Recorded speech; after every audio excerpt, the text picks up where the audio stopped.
Meghan is livid.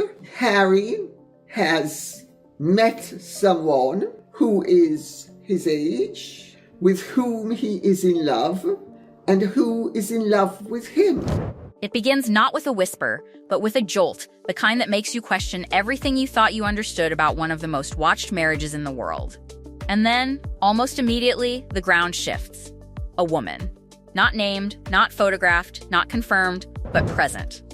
According to Lady Colin Campbell, a figure whose connections stretch deep into royal and elite networks, Prince Harry is not just acquainted with this woman, he is deeply, genuinely, and, most dangerously of all, reciprocally in love.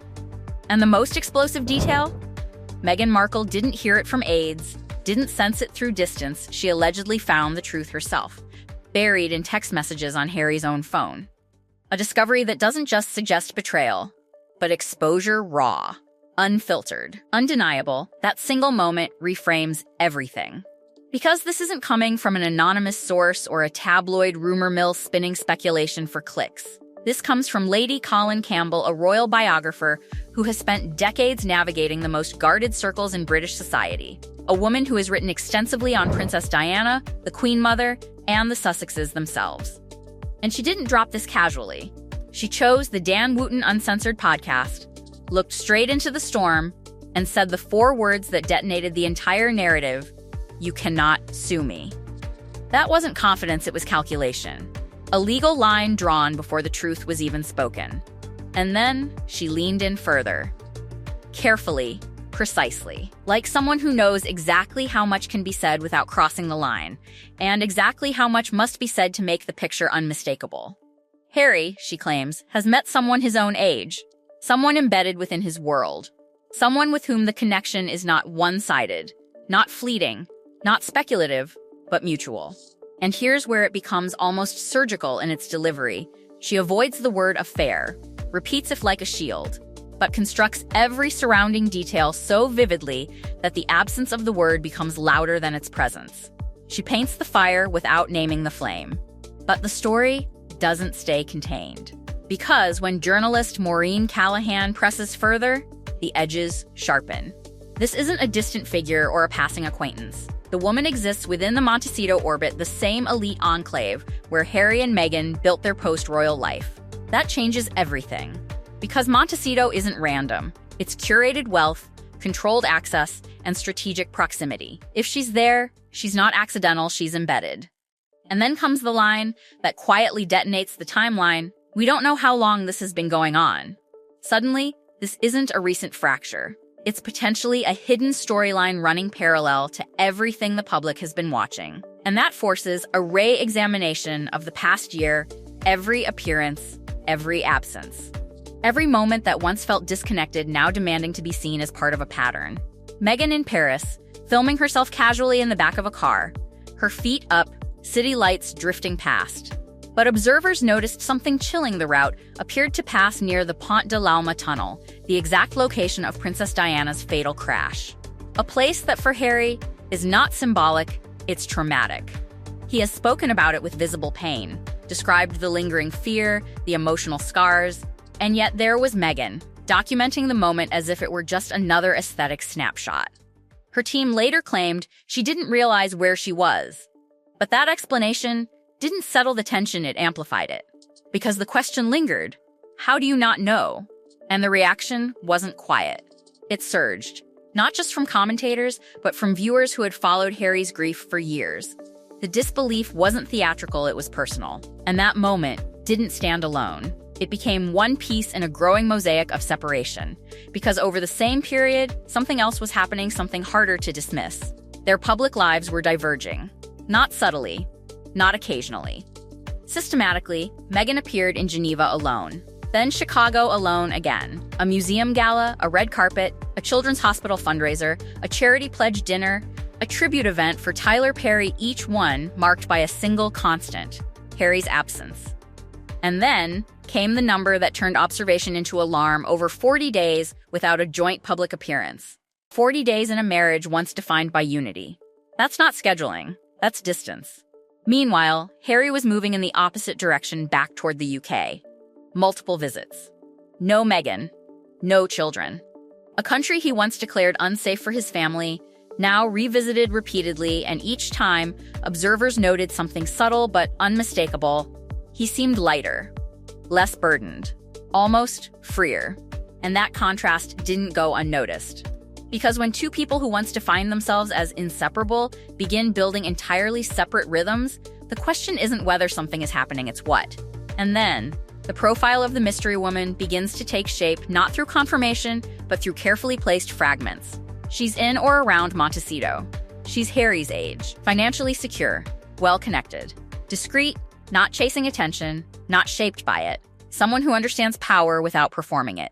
Someone who exists comfortably within the same rarefied environment, but without the glare that has defined Harry's life for years. And that contrast is critical, because it suggests not just a new connection, but a different kind of connection, one that doesn't demand explanation. And still, no name, deliberately withheld, legally protected. But the absence doesn't weaken the story, it intensifies it. Because the internet doesn't wait for confirmation. It fills gaps. And when this story hit social media, the reaction wasn't outrage. It wasn't shock. It was recognition. Saw it coming. That was the dominant response. Not disbelief, but inevitability. And that shift in tone is more revealing than any headline, because it means the public wasn't surprised, they were waiting. And that's where the real tension begins. Not in what's been revealed, but in what it connects. Because this isn't just about a possible new relationship.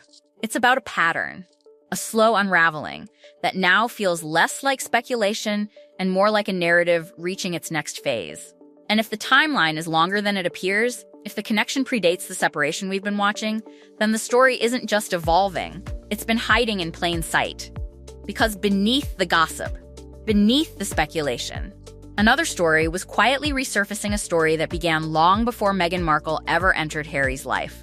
To understand why Lady Colin Campbell's claims landed with such force, you have to go back to the women who came before.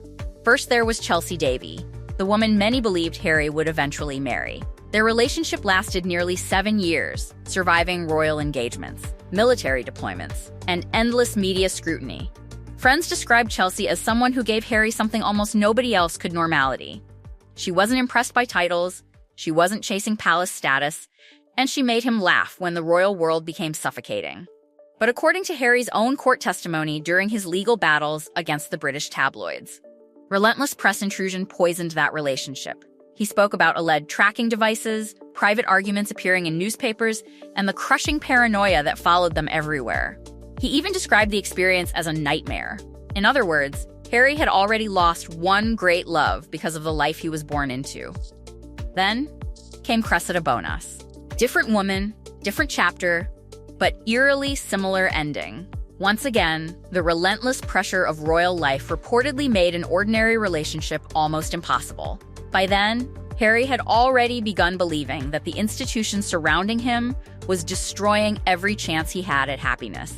Then, Meghan arrived, and suddenly, everything changed. Harry didn't simply choose a wife, he chose a completely different future. He walked away from royal duties, crossed the Atlantic, settled in Montecito, signed enormous deals with Netflix, gave the explosive Oprah interview, released documentaries, published Spare, and insisted that leaving Britain would finally allow him to live freely. But here lies the irony that commentators can't stop pointing out. Harry escaped one spotlight only to step directly into another. The palace cameras disappeared, replaced by streaming platforms, social media brands, interviews, podcasts, and constant public exposure.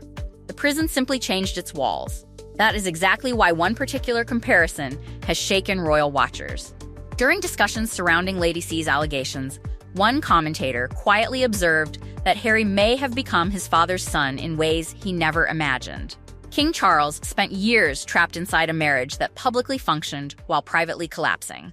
Throughout that period, Camilla remained the emotional constant behind the scenes. Lady C herself carefully referenced this uncomfortable parallel, knowing full well how explosive those similarities are.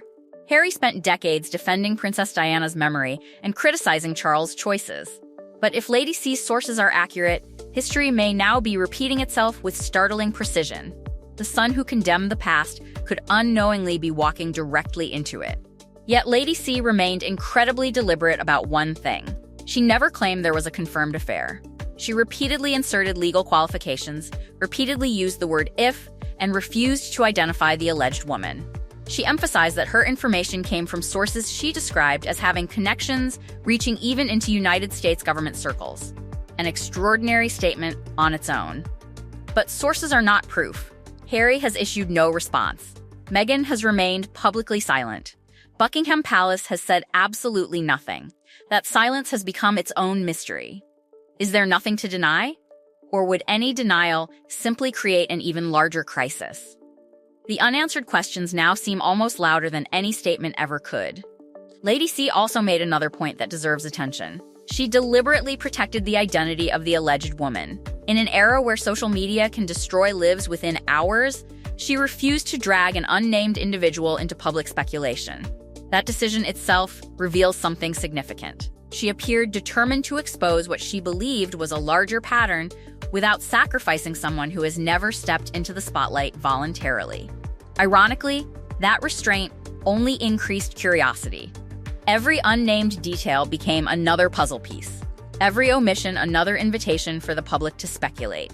That question becomes impossible to ignore once every thread is connected. Lady Colin Campbell delivers carefully worded allegations. Maureen Callahan reveals that nobody knows how long the alleged relationship may have existed.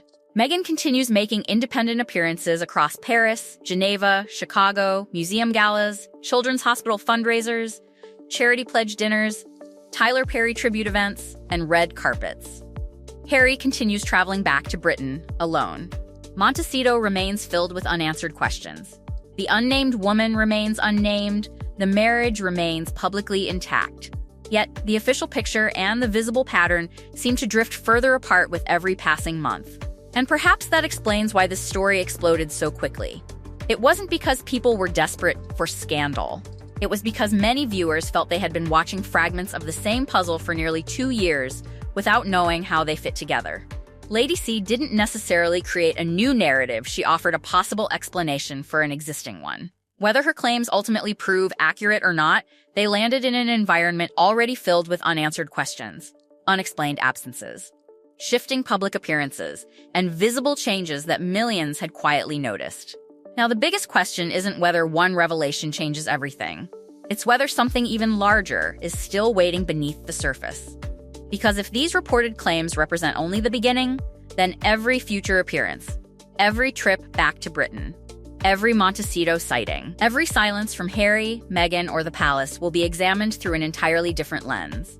And if the next missing piece finally emerges, it may not simply rewrite the Sussex story, it could completely overturn everything the world thought it knew about the marriage that once promised to change the monarchy forever.